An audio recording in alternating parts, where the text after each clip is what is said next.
In today's episode, Mark asks, why Substack? There's a whole bunch of questions in this. He asked, why am I making the move to Substack? What advantages do I see it providing?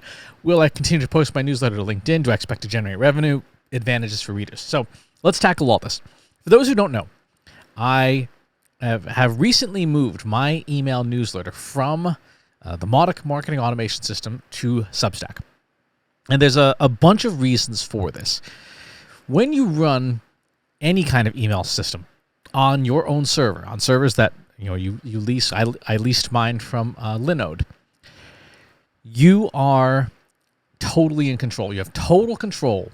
You can get to the back end data. You can decide how fast things send. You can configure all sorts of technical stuff. So you're in charge. That's the upside. The downside is you're in charge.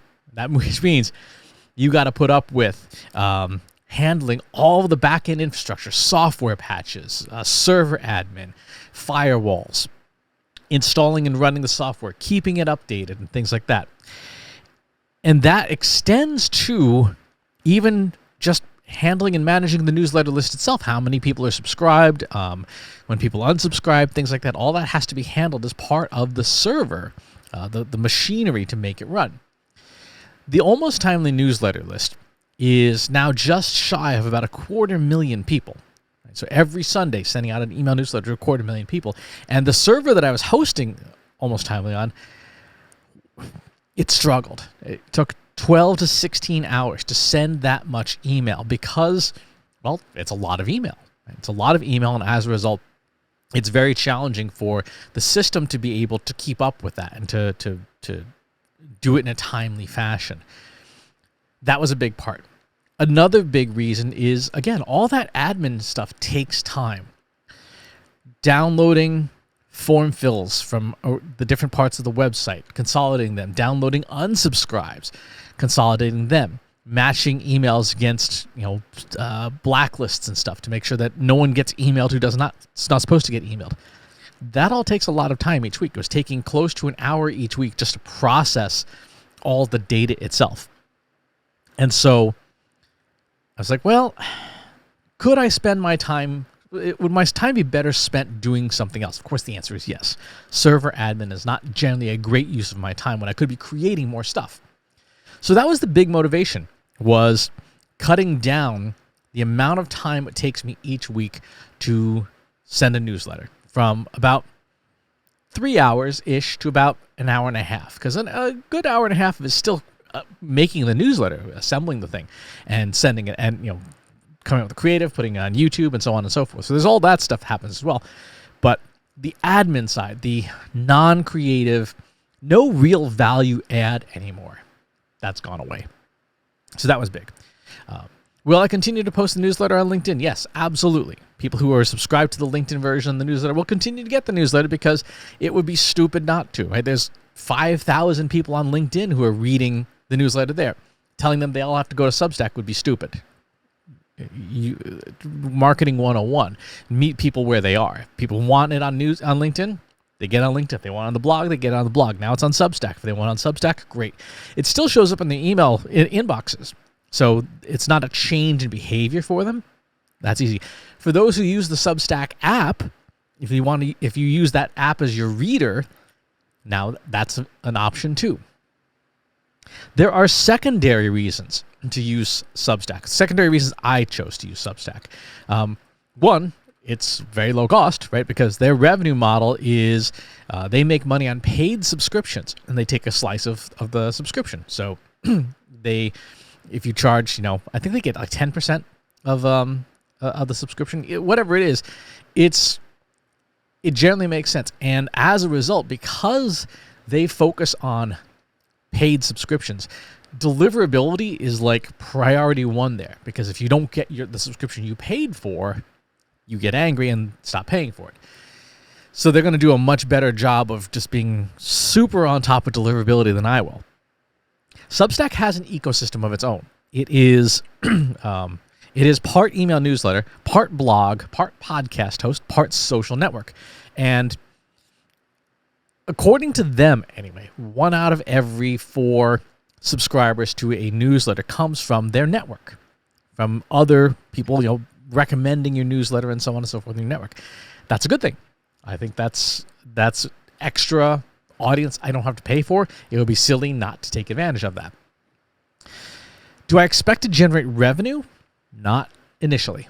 Not initially. I don't have any plans to make a paid version of the newsletter because it's enough work as it is to put together the free one, much less come up with the mental bandwidth to say, okay, well, here's the idea I want to have this week, and I need to come up with a paid version that justifies someone spending, $5 or $10 or $15 for the newsletter, and then I have to come up with something for free as the leader into the paid version and upsell people.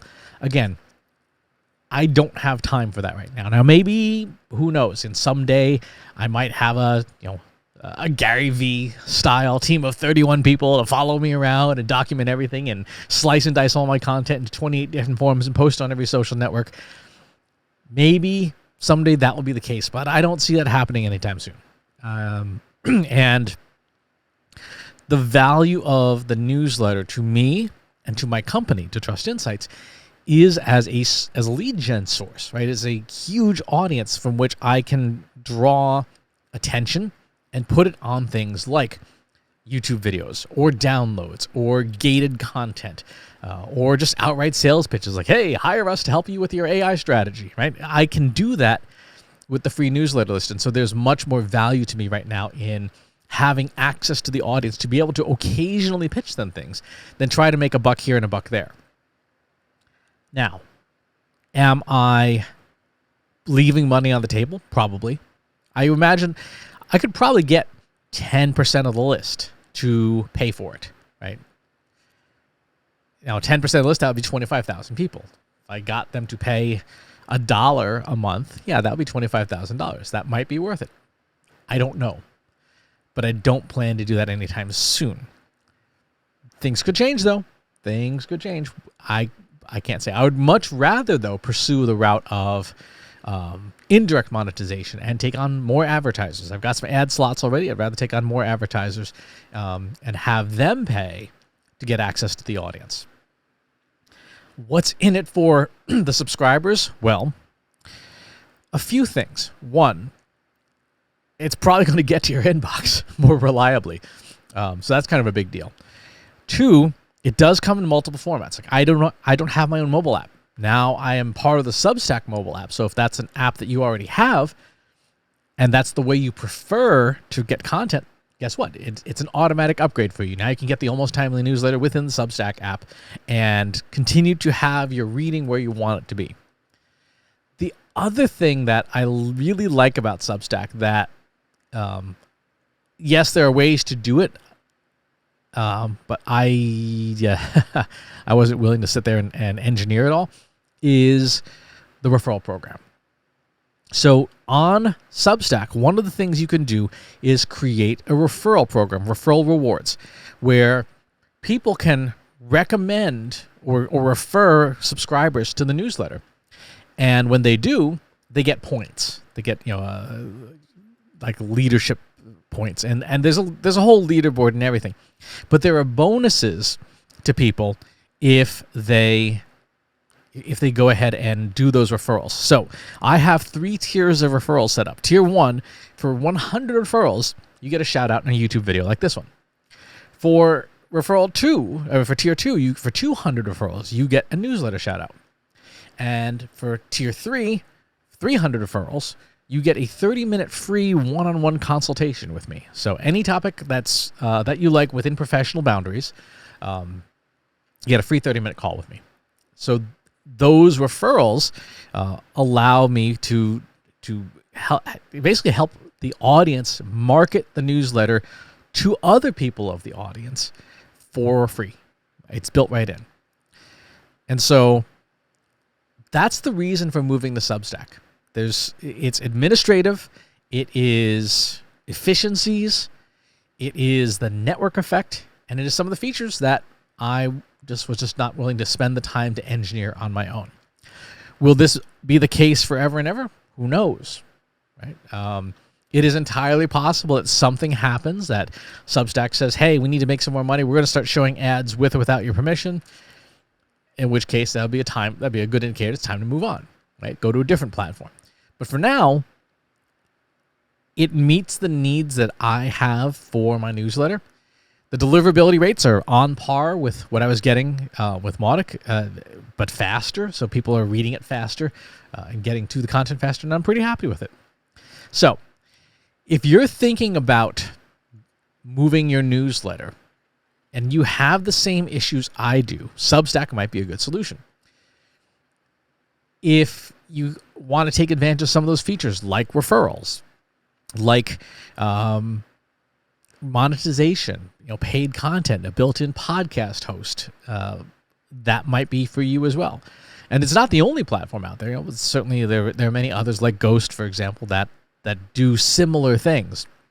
But it right now seems to have the most gravity, the most critical mass, and that's a good reason to stick around on it. So, good question. Kind of a long answer, but I think it's useful if you are considering it yourself to see what's going on within the space. Thanks for asking. We'll talk to you soon. If you enjoyed this video, please hit the like button. Subscribe to my channel if you haven't already. And if you want to know when new videos are available, hit the bell button to be notified as soon as new content is live.